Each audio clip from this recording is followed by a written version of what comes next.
And a Fox News alert because Iran's new supreme leader issuing his, his first public statement.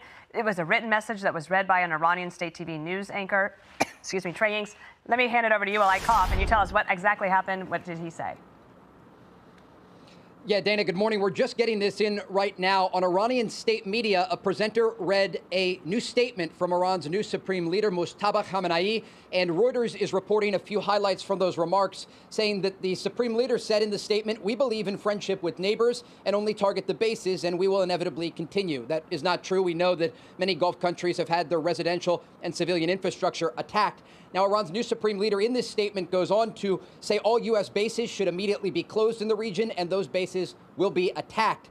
He also says in the statement, again, that was presented on state media, he does not appear in the statement, that he calls on unity among the people of Iran and participation in Quds Day. Now, Quds is the Arabic word for Jerusalem, and this day normally falls on the last Friday of Ramadan. And so, if my math is correct here, that would be March 20th of this year, the last Friday of Ramadan, when traditionally we have seen Iranian proxies like Hamas and Hezbollah launch attacks and also large demonstrations in the region. And so this is certainly something to look out for in the days ahead.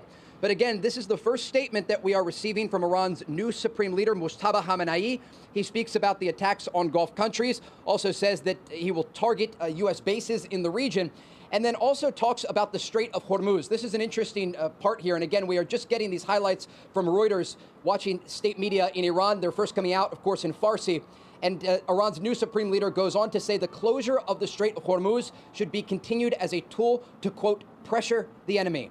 And so the rhetoric that we are hearing from Iran's new supreme leader is quite similar to his father's rhetoric. Remember, Iran's former supreme leader was taken out in the opening strikes of Operation Epic Fury when this war began. And in those opening strikes, Mojtaba Khamenei's wife, mother, and one son were also killed.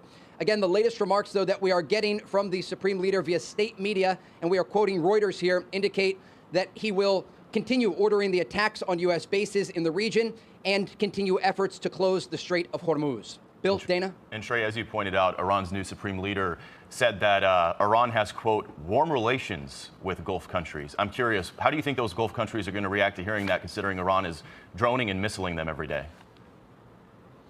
Yeah, I've been speaking with Gulf leadership and sources over the past 2 weeks, and I would not describe the current relations as warm between these two countries.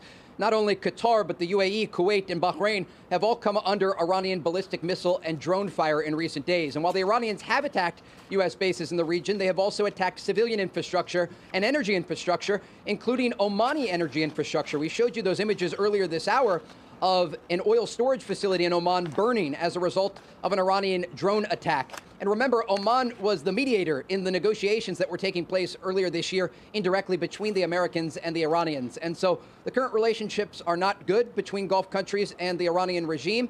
And despite the fact that some communication has taken place with Iran's foreign minister reaching out to his Gulf counterparts, these attacks against Gulf countries do continue.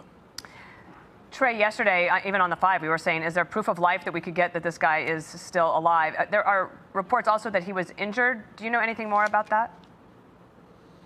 Yeah, I spoke with an Israeli intelligence official in recent days who indicated Mojtaba Khamenei is injured. They downplayed the reports, though, that he was critically injured, saying that he was injured in one of the strikes, the opening strikes of Operation Epic Fury, again, that killed his wife, his father, of course, and one son.